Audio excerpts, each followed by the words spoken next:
Hello student. तो कैसे हैं आप लोग? आई होप सब लोग अच्छे होंगे, मजे में होंगे।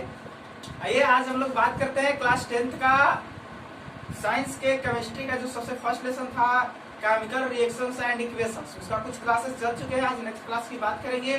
जैसे 3 क्लास चल चुका है। फर्स्ट क्लास में हम बताए थे कि केमिकल रिएक्शंस क्या होता है, सेकंड क्लास में बताए थे केमिकल इक्वेशंस क्या होता है, और थर्ड क्लास में टाइप ऑफ केमिकल रिएक्शंस पढ़ाए थे जिसमें कॉम्बिनेशन रिएक्शन संयोजन अभिक्रिया और डीकम्पोजिशन रिएक्शन वियोजन अभिक्रिया। कॉम्बिनेशन के अंदर एक्सोथर्मिक और डीकम्पोजिशन के अंदर एंडोथर्मिक, और एंडोथर्मिक का भी 3 पार्ट आपको बताया गया था, थर्मल, इलेक्ट्रोलाइसिस और फोटोकेमिकल। तो यहाँ तक हो चुका है। आज के क्लास में हम बात करेंगे डिस्प्लेसमेंट रिएक्शंस और डबल डिस्प्लेसमेंट रिएक्शंस और उसके आगे रेडॉक्स। जहां तक हो पाएगा वहां तक आज का क्लास चलेगा। यदि नहीं हो पाता है तो नेक्स्ट वीडियो में आपको तो मिलेगा ही मिलेगा, टोटल क्लास मिलेगा, सीरियल वाइज मिलेगा।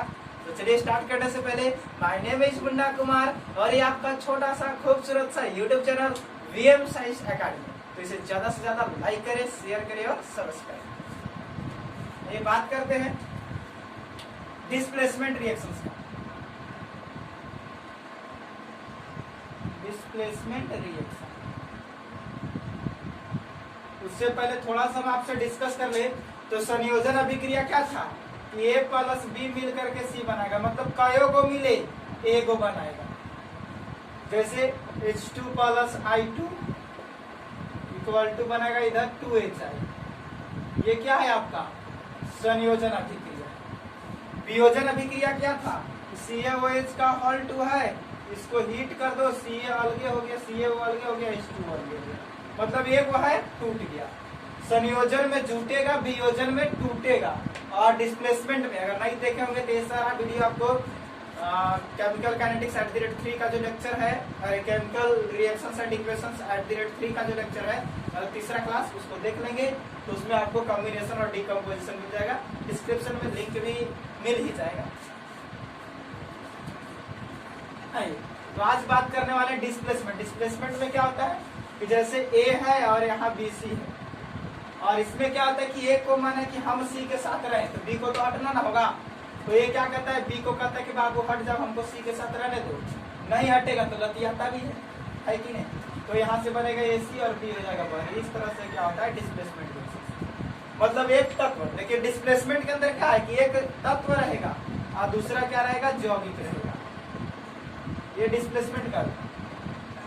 अब यह तत्व इस यौगिक के एक तत्व को क्या करेगा, हटाएगा और उसके जगह पर जाएगा, तो उसको विस्थापित कर दिया।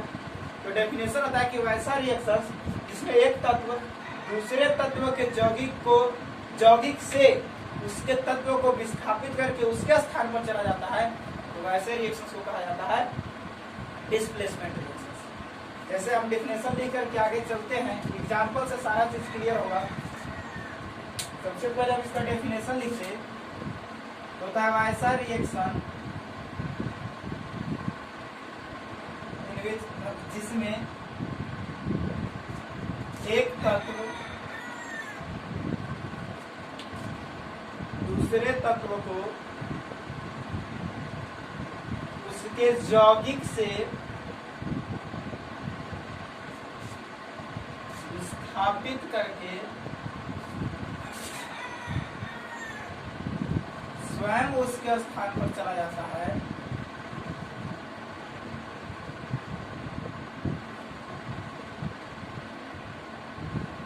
स्वयं उसके स्थान पर चला जाता है, तो उसे डिस्प्लेसमेंट रिएक्शन कहते हैं। तो उसे डिस्प्लेसमेंट रिएक्शन कहते हैं। मतलब एक तत्व दूसरे तत्व का क्या, उसके कंपाउंड से डिस्प्लेस कर दिया। जैसे आप देख सकते हैं, हाँ सपोज कीजिए ये आपके पास क्या है A और प्लस BC। A क्या किया, B को हटा दिया तो बनेगा AC प्लस B। एक तत्व दूसरे तत्व को उसके यौगिक से क्या किया, हटा दिया। तो इसे कहते हैं हम लोग विस्थापन अभिक्रिया, डिस्प्लेसमेंट रिएक्शन। लेकिन अब दिक्कत होता है ये कि यदि ये कमजोर हो जाए, हाँ, ये वीक हो और यह स्ट्रॉन्ग हो, तब कैसे काम चलेगा? ये तो अब इसको नहीं हटा पाएगा। यहाँ ये रिएक्शन हुआ कब? जब A is greater than B था, तब A ज्यादा रिएक्टिव था। A ज्यादा रिएक्टिव होगा तब ना इसके साथ रिएक्ट करेगा, इससे कहीं ज्यादा B होगा तब तक गड़बड़ हो जाएगा। यानी कि ये रिएक्शन होगा कब? जब एक हायर एलिमेंट लोअर, मतलब high reactive element lower reactive element को डिस्प्लेस करेगा तब। यानी कि एक नोट पॉइंट यहां से जाता है,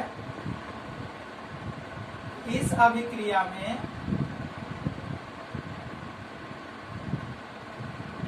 हाई रिएक्टिव एलिमेंट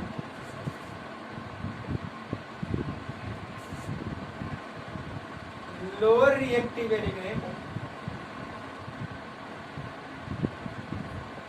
को उसके यौगिक से डिस्प्लेस करता है। हाई रिएक्टिव एलिमेंट ही लोअर रिएक्टिव एलिमेंट को क्या करेगा? उसके यौगिक से डिस्प्लेस करेगा। जैसे एक आपका एग्जांपल दिया हुआ हो, एक एग्जांपल है, सपोज कीजिए कि P प्लस QR और इधर आपको कह रहा है कि यहाँ P is greater than Q है, मतलब P का जो रिएक्टिवनेस है वो Q से ज्यादा है। तो ऐसे कंडीशन में P क्या करेगा? Q को पहले समझाएगा, बाबू यहाँ से हट जाओ हट जाओ, नहीं हटेगा तो 2-4 बार तो जमा देगा, अपना मने बहरी भाग जाएगा। P आ जाएगा R के साथ और Q चल जाएगा बहरी। पहले समझौता उसके बाद कुछ, है कि नहीं? वही कंडीशन ऐसा रहता कि P प्लस QR और यहाँ रहता कि P is less reactive than Q, तब यहाँ क्या होता? कोई रिएक्शन नहीं होता। P जाके कहता Q से कि बाबू हटो, ही गया कि नहीं हटेगा, ज्यादा कुछ करेगा तो ये 2-4 छापीस को मार देगा, है कि नहीं? और सपोज कीजिए 2 चेयर है, 2 चेयर है कि नहीं? दोनों चेयर पर कोई लोग, 2 लोग बैठे हुए हैं, आपको जाकर के एक को हटा करके वहां बैठना है। अगर आपसे वो कमजोर आदमी होगा तो पहले उससे तो आप शांति से कहिए कि बाबू हट जाओ, यहाँ हमको बैठना है। हट गया तो ठीक, नहीं तो 2-4 सब जमा दीजिएगा, बेचारा अपने हट जाएगा। अगर आपसे ज्यादा पावरफुल है, पहले कहिएगा दे रहते कि भैया हटिए, नहीं हटेगा, ज्यादा कुछ कीजिएगा तो वही आपको जमा देगा, है कि नहीं? तो डिस्प्लेस करने वाला एलिमेंट हाई रिएक्टिव होना चाहिए, तो जाकर के डिस्प्लेसमेंट रिएक्शन होगा, अन्यथा डिस्प्लेसमेंट रिएक्शन होने वाला नहीं। ये हाई रिएक्टिव होगा तब रिएक्शन होगा, कहीं ये लो पर गया तो रिएक्शन होने वाला नहीं है, वैसे कंडीशन में रिएक्शन नहीं होगा। तो कैसे जानेंगे? यहाँ तो मतलब लिख दिए हम, ये एग्जाम्स में थोड़े ना लिखा है। कैसे जानेंगे कौन कौन हाई रिएक्टिव है और कौन एलिमेंट लो रिएक्टिव है? कौन कौन हाई रिएक्टिव है और कौन कौन लो रिएक्टिव? तो आइए ध्यान से देखते हैं कि कौन इसमें हाई रिएक्टिव होने वाला है और कौन कौन आपका लो रिएक्टिव होने वाला है। तो जैसे हम एक और एग्जांपल लेते हैं आपका बुक का, तो बुक में दिया हुआ रहता है कि मान लीजिए Mg प्लस ZnCl2, यहाँ Mg is high reactive than G, magnesium zinc से क्या है? ज्यादा रिएक्टिव। तो क्या बना लेता है? अब मैग्नीशियम क्लोरीन के साथ मैग्नीशियम जिंक को हटा देगा,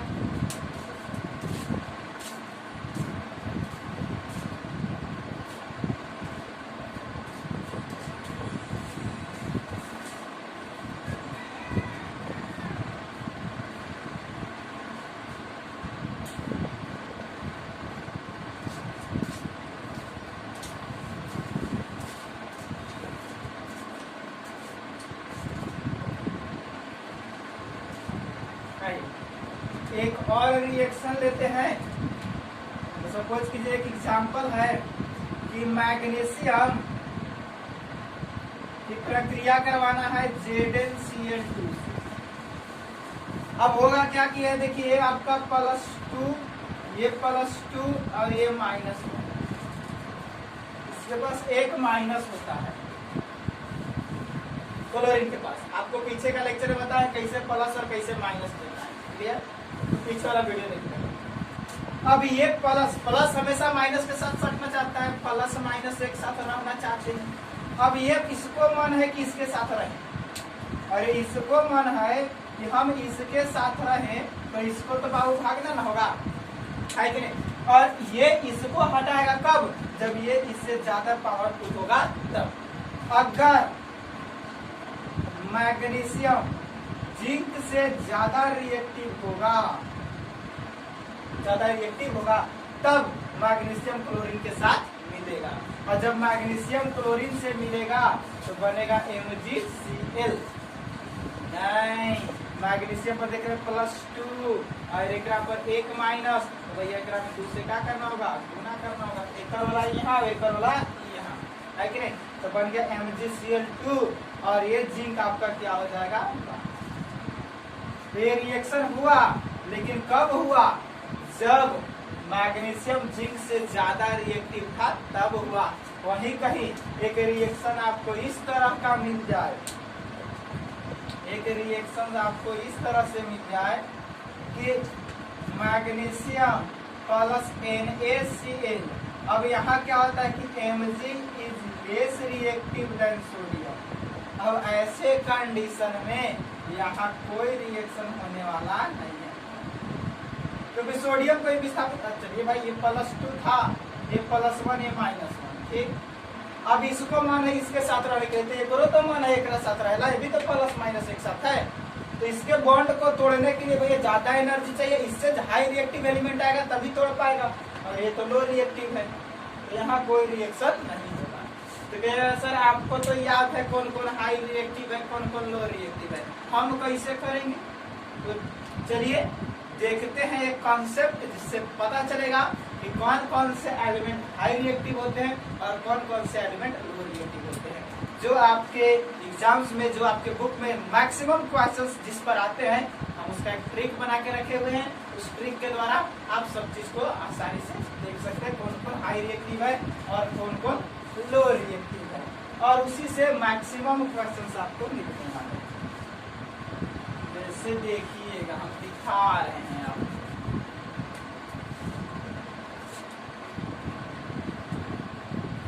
सबसे हाई रिएक्टिव एलिमेंट की यदि बात करें, सबसे हाई रिएक्टिव एलिमेंट की बात करें, रिएक्टिविटी लिख देते हैं हम, रिएक्टिविटी ऑफ एलिमेंट। हम पूरे 118 एलिमेंट की नहीं बात करेंगे बाबू, जो रिएक्शन में यूज होता है उसी की बात करने वाले हैं।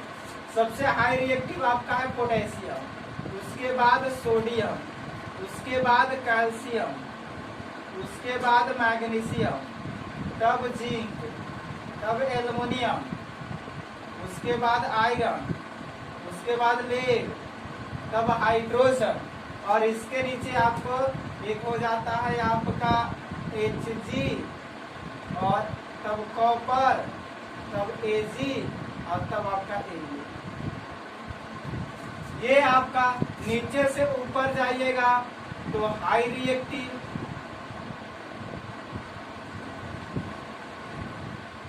और ऊपर से नीचे आएंगे तो लो रिएक्टिव।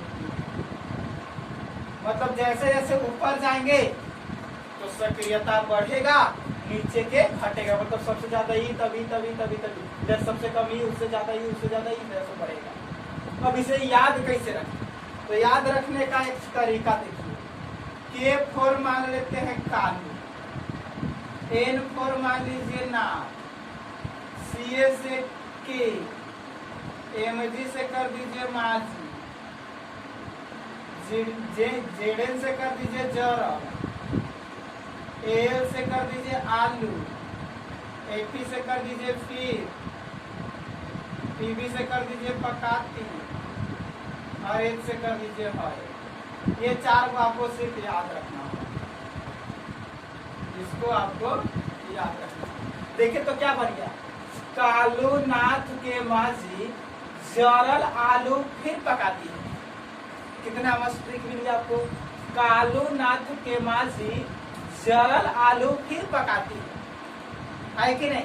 तो बस आपको यही याद रखना है, कालू नाथ के माजी जरल आलू फिर पकाती है, जरल आलू फिर पकाती है जराने के लिए। और है कि नहीं? ये केमिकल रिएक्शंस की बात हो रहा है तो मतलब आग उग तो लहरेगा, हीट तो होगा। तो कालूनाथ के माजी जरल आलू फिर पका दिए, वे 4 आपको याद रखना होगा। तो यहाँ से ऊपर वाला सब हाई रिएक्टिव है, नीचे वाला लो रिएक्टिव है। ऊपर वाला नीचे वाला को हटा सकता है, नीचे वाला ऊपर वाला को हटा नहीं सकता है। ओके, अब आइए देखिए क्वेश्चंस दिखाते हैं आपको। अब आप लोग खुद क्वेश्चन कर लेंगे। आइए क्वेश्चंस दिया हुआ है ना, कहेगा complete the following, complete the following reaction. जैसे इसमें 1 नंबर में दिया हुआ है मैग्नीशियम प्लस NaOH। तो सबसे पहले आपको देखना होगा इसमें प्लस कौन है और माइनस कौन है। Magnesium 2 plus, Na 1 plus, OH 1 minus. ये इसके साथ मिलना चाहेगा तो सोडियम को हटाना होगा। अब मैग्नीशियम सोडियम को हटा सकता है। देखिए तो मैग्नीशियम यहाँ है, सोडियम यहाँ है। क्या मैग्नीशियम सोडियम को हटा सकता है? नहीं हटा सकता है। तो बाबू यहाँ पे कोई रिएक्शन नहीं है, क्या आ जाएगा? No reaction. वही दूसरा बात करें, यही इस तरह का क्वेश्चन हो कि सोडियम पहले हो और मैग्नीशियम के साथ OH हो तो MgOH का होल 2 बनेगा। और ये कर 2 एकड़ 1 तो 2 यहाँ आएगा ना। अब ऐसे कंडीशन में क्या होगा? ये +1, ये 2 प्लस, ये 1 माइनस। अब देखे तो ये प्लस इससे मिलना चाहेगा तो ये मैग्नीशियम को हटाएगा। क्या कैपेसिटी है मैग्नीशियम को हटाने पर? सोडियम मैग्नीशियम को हटा सकता है, बिल्कुल हटा सकता है। नीचे तो कम है मैग्नीशियम, तो सोडियम क्या करेगा? मैग्नीशियम को हटा देगा। सोडियम किसके साथ जाएगा? OH के साथ। देखिए 1 प्लस 1 माइनस, कुछ करने की आवश्यकता नहीं है, चुपचाप लिख दीजिए। जब बराबर आता है तो चुपचाप लिख दिया जाता है। कम बेसी रहता है तो एक वाला यहाँ, एक वाला यहाँ करेगा। और मैग्नीशियम को इधर बाहरी निकाल दीजिए। अब सारे समीकरण को संतुलित करना है बाबू, नहीं तो कंजर्वेशन ऑफ मास बुरा मान जाएगा, द्रव्यमान संरक्षण सिद्धांत हमको बुरा मान जाएगा। तो सोडियम 1, सोडियम 1, बस OH 2 था तो यहाँ 2 से गुना कर दिया। सोडियम 2 हो गया तो यहाँ 2 से गुना कर दिया, मैग्नीशियम हो गया। देखिए कितना जल्दी कंप्लीट हो रहा है। बस ये ट्रिक आपको रखना है। और दिखा है, बहुत सारा दिखा है। जैसे कि एक और आपका हो गया थर्ड नंबर एक रिएक्शन ले लेते हैं कि मान लेते हैं कि आपके पास आयरन है प्लस CuSO4। अब कह रहा है कि इधर क्या हो, कंप्लीट करना है। तो ध्यान से देखें तो आयरन +2। एक चीज और याद रखेंगे, 20 से लेकर 30 तक जितना भी एलिमेंट है बाबू, मतलब d ऑर्बिट में जाने वाला जितने भी और d ऑर्बिट, ये d ऑर्बिट में आते हैं, इनका वैलेंसी हमेशा 2 यूज करना है। हमेशा वैलेंसी कितना यूज करना है? +2। हमेशा वैलेंसी कितना यूज करना है? +2। 20 से लेकर 30।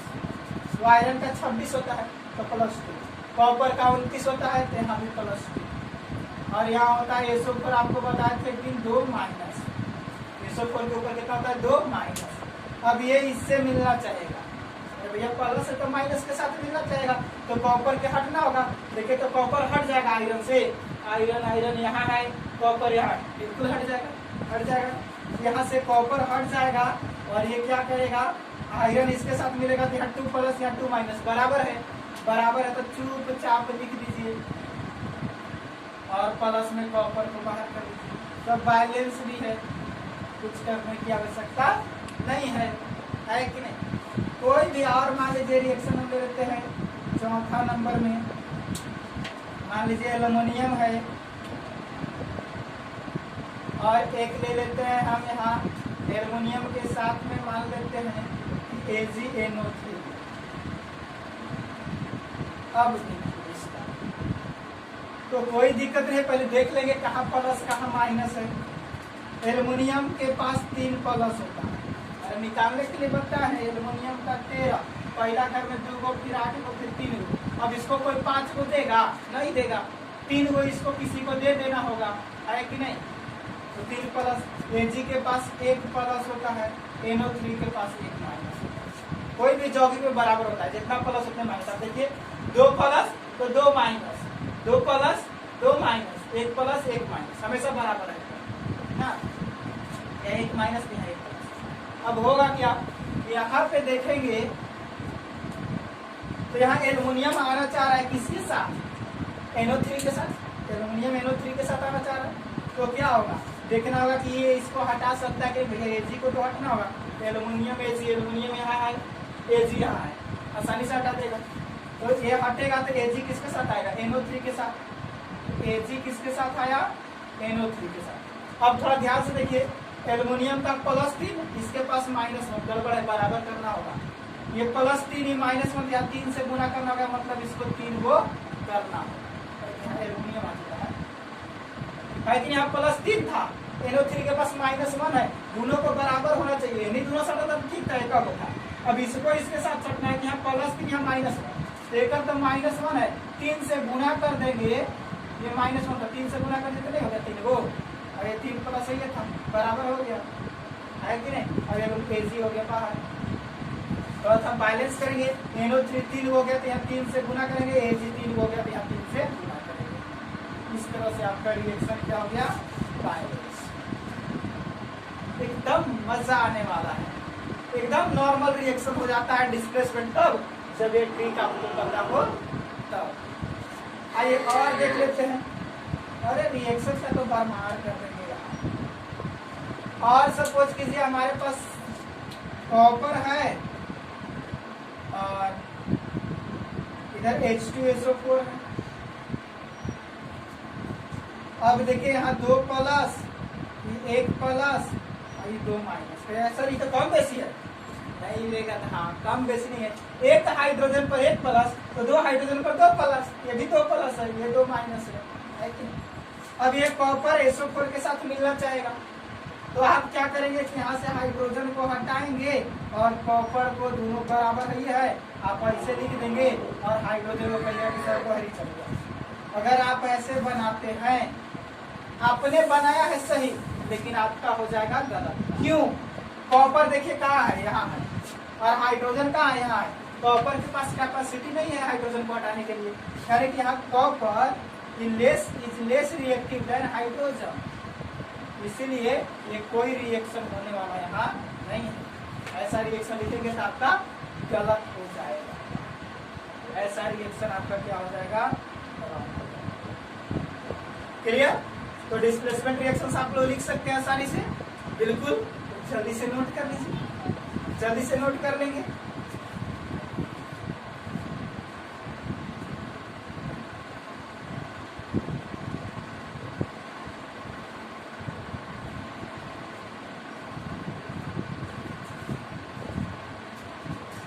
आइए, ये था आपका डिस्प्लेसमेंट रिएक्शंस। नेक्स्ट अब बात करने वाले हैं डबल डिस्प्लेसमेंट रिएक्शंस।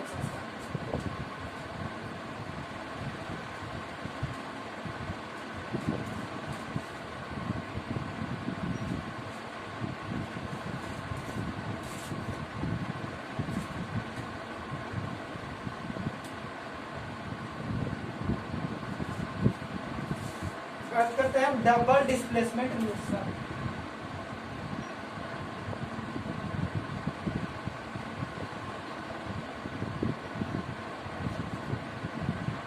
जिसको कहते हैं द्विविस्थापन, वो था विस्थापन डिस्प्लेसमेंट, डबल माने द्विविस्थापन।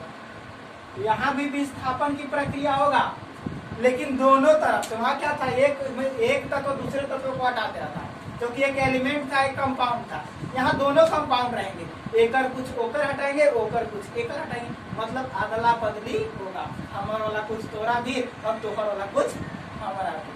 आइए, इसमें जैसे क्या होता है, देखिए इसमें इस तरह का मिलेगा, यहाँ AB है और यहाँ CD है।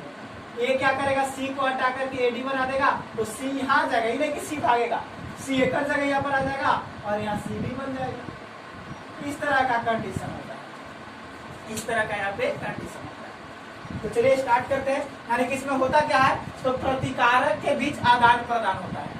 ये प्रतिकारक था, A चल गया यहाँ, C आ गया यहाँ। अब देखे थे इसके पास AB, इसके पास CD था कि नहीं था। अब इसके आयंस एक्सचेंज हो गए, एकर आयंस एकर पास, एकर आयंस एकर पास। तो आपको याद रखना होगा, इसमें होता है कि वैसा अभिक्रिया, वैसा रिएक्शन जिसमें रिएक्टेंट्स के बीच आयंस का आदान प्रदान होता है उसे डबल डिस्प्लेसमेंट रिएक्शन कहते हैं। जैसे अभी फिर से हम इसी को ले रहे हैं एग्जाम्पल, हम अभी उसी को बना रहे हैं A B plus C D. अब मान लेते हैं ए बी है तो प्लस होगा, ये माइनस होगा, ये प्लस होगा और ये माइनस होगा, क्योंकि जब भी कोई भी कंपाउंड बनता है वहाँ प्लस और माइनस ही होगा। अब क्या करेगा, ये प्लस इस माइनस के साथ रहना चाहेगा और ये प्लस इस माइनस के साथ रहना चाहेगा, तो इसका ये प्लस वाला आयंस इसके पास चला जाएगा तो ए और डी एक साथ हो जाएगा, इसका आयंस इसके पास आ गया और इसका आयंस इसके पास चल जाएगा तो सी बी के साथ हो जाएगा। यही है आपका डबल डिस्प्लेसमेंट रिएक्शन। यही क्या है आपका डबल डिस्प्लेसमेंट रिएक्शन। आइए देखते हैं बुक वाला एग्जांपल। जैसे आपके पास है NaCl प्लस MgSO4। अब क्या होगा, तो ये पॉजिटिव ये निगेटिव, ये 2 प्लस ये 2 माइनस। अब सोडियम किसके साथ मिलेगा, SO4 के साथ। सोडियम किसके साथ जाके मिलेगा, SO4 के साथ। भैया प्लस तो माइनस के साथ जाके मिलेगा, तो सोडियम किसके साथ जाएगा, SO4 के साथ, तो NaSO4। अब थोड़ा सा गड़बड़ है, यहाँ देखे तो इसके पास +1 इसके पास 2 माइनस, यहाँ 2 माइनस है, यहाँ 1 प्लस है, मतलब ये 2 से यहाँ क्या करना होगा, गुना करना होगा, 2 से जस्ट नीचे गुना, मतलब इसको 2 कर देंगे। नॉर्मल सी बात है, 2 माइनस यहाँ 1 प्लस, इसको 2 करना है, सोडियम को 2 कर दिए। इधर गुना नहीं करेंगे, इधर करेंगे तो इसमें भी गुना हो जाएगा, जस्ट इसको क्यों करना था, जब दोनों को बढ़ाना होगा तब इधर। अब प्लस, अब मैग्नीशियम क्लोरीन के साथ जाएगा, मैग्नीशियम क्लोरीन के साथ जाएगा, देखिए मैग्नीशियम के पास 2 प्लस, इसके पास 1 माइनस, इसको में भी 2 से गुना कर देना होगा, यानी मैग्नीशियम और क्लोरीन को क्या कर देना होगा, 2। अब इसको थोड़ा बैलेंस कर लीजिए, इसको आपको क्या करना होगा, बैलेंस करना होगा। तो ध्यान से देखिए, सोडियम 1 सोडियम 2, यहाँ 2 से गुना, chlorine 2 chlorine 2, magnesium 1 magnesium 1, SO4 अकेले SO4 अकेले। इस तरह से रिएक्शन आपका क्या हो गया, और देखिए माने यही है Al2 माने ये आपका AlCl3 प्लस H2SO, यही है। नाम सबका लिख दे, नाम लिखने के लिए भी बताएंगे, टेंशन लेने की बात नहीं है। जैसे ही चैप्टर खत्म होगा सारा कंपाउंड का नाम लिखने के लिए आपको बताएंगे नाम कैसे लिखना। तो AlCl3 और H2SO4 इस तरह से लिखा होगा। अब Al के पास हम जान चुके हैं 3 प्लस होता है और इसके पास 1 माइनस होता है, तो 3 से गुना किए, देखिए इसको बैलेंस करने के लिए इसमें 3 वो किया गया था ना हमेशा। इसके पास 1 प्लस, इसके पास 2 माइनस, यहाँ 2 किया गया है, 2 प्लस ये भी हो गया। अब Al मिलेगा किसके साथ, SO4 के साथ। अब ध्यान से कहते हैं Al 3 गो, अभी 2 गो, इसके पास 3 प्लस, इसके पास 2 माइनस, गड़बड़ हो गया। अब इसको मैं कितना से गुना करना होगा, 1.5 से, 1.5 दूनी 3, तो आधा सुधा लगाने में मजा नहीं आता, आप लगा सकते हैं लेकिन मजा नहीं आएगा। तो एक काम करते हैं कि ये 2 इसको दे देते हैं और एक वाला 3 इसको दे देते हैं। अब देखिए तो इसको मैं 2 से गुना कर दिया तो 2 तिया 6 गो, एक में 3 से गुना कर दिया तो 3 दूनी 6 गो, नहीं हो गया, बस आदान प्रदान कर दीजिए। अरे एक पास 3 प्लस था, एक पास 2 माइनस था, एक वाला यहाँ दे दिए, एक वाला यहाँ दे दिए, बस यही होता है। एक वाला यहाँ, एक वाला प्लस। हाइड्रोजन क्लोरीन के साथ मिलेगा तो एक तो प्लस है, ये है, एगो प्लस एगो माइनस, इसको चुपचाप लिख दीजिए, एगो प्लस एगो माइनस है तो चुपचाप लिखा गया। अब संतुलित कीजिए, एल्युमिनियम 2 हो गया तो यहाँ 2 से गुना, SO4 3 हो गया तो यहाँ 3 से गुना। अब देखिए तो क्लोरीन 2 तिया 6 हो गया, यहाँ 6 से गुना। हाइड्रोजन 3 दूनी 6 गो, 6 गो ही है। अरे खुद बैलेंस हो जाएगा, आप एक रूल से बस जो हम दिए हैं उसे चलाते रहिए। तो डबल डिस्प्लेसमेंट रिएक्शन और दिखाएं, आइए मान लेते हैं आपके पास CuSO4 है, प्रक्रिया करवाना है आपको ZnCl2। Cu आप जान चुके हैं 2 प्लस 20 से 30 सब 2 प्लस, Cu के पास 2 प्लस, ये 2 माइनस, यहाँ 2 प्लस 1 माइनस। अब ये इसके साथ मिलना चाहेगा, ये प्लस इसको वाला माइनस से मिलना चाहेगा, है ना। अपन चलिए ये इसके वाला माइनस से मिलना चाहेगा ना, अपन घर के चीज को छोड़कर दूसरा अपन डाका डालेगा। ये कॉपर क्लोरीन के साथ मिलना चाहेगा, देखिए 2 प्लस 1 माइनस, इसमें 2 से गुना हो रहेगा, गुना किया हुआ है वैसे लिख देना।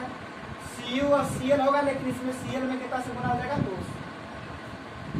अब ये इसके साथ मिल रहा होगा, तो दोनों तो बराबर है, 2 प्लस 2 प्लस, अरे 2 प्लस 2 माइनस, तो चुपचाप लिख दीजिए Zn। बैलेंस कीजिए, अब बैलेंस नहीं है, कुछ करने की आवश्यकता नहीं है कि नहीं।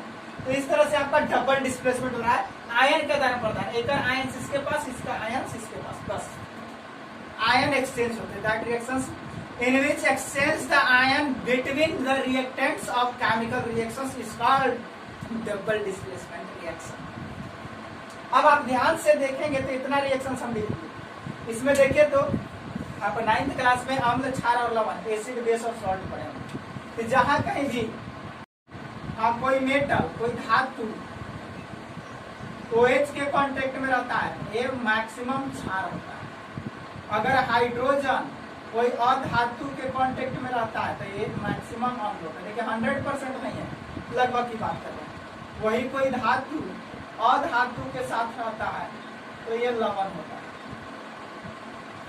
है कि नहीं। तो देखे तो यहाँ ध्यान से, धातु अधातु लवण, धातु अधातु लवण, धातु अधातु लवण, हाइड्रोजन के साथ अधातु तो अम्ल, धातु अधातु लवण,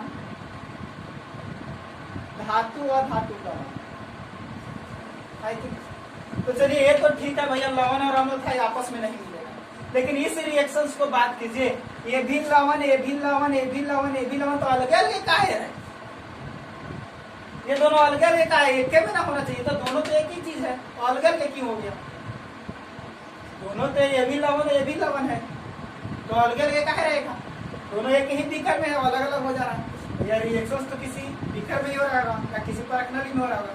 तो सब में डाला गया, NaCl डाला गया, MgSO4 डाला गया, देखेगा कि 2 भाग में बट गया, जबकि दोनों लवण है और 2 भाग में बट गया। दोनों लवण है और 2 भाग में बट गया।